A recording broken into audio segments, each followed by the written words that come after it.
আমি এবার পরীক্ষা দেব না। ইস, আমি যদি দেশের প্রধানমন্ত্রী হই তবে সবার আগে এই পরীক্ষা ব্যবস্থাটা তুলে দেব। যে 1994 বিতর্কে অংশগ্রহণ করছেন 6 জন।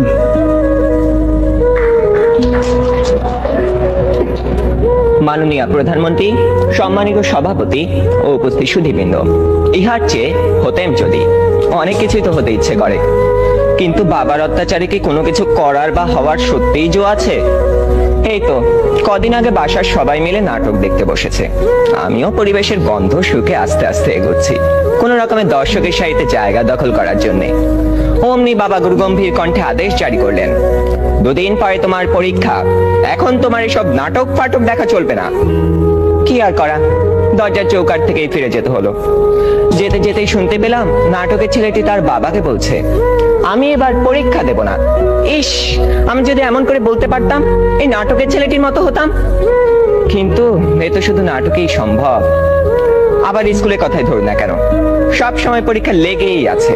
ক্লাস টেস্ট, সাপ্তাহিক, মাসিক, টার্ম, এবং আমাদের স্কুলে আরো একটি পরীক্ষা আছে, পপ টেস্ট।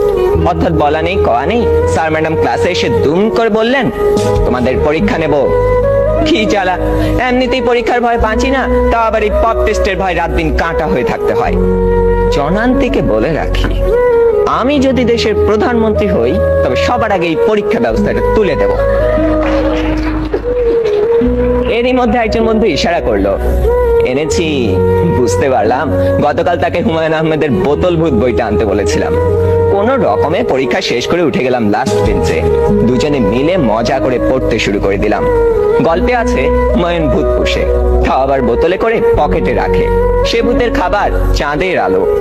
ক্লাসের একজন যখন একথা বলে দিল, তখন অঙ্ক স্যার বোতলটা নিয়ে ভূতটাকে এক ঢোকে পেটের ভিতর চালান করে দিলেন।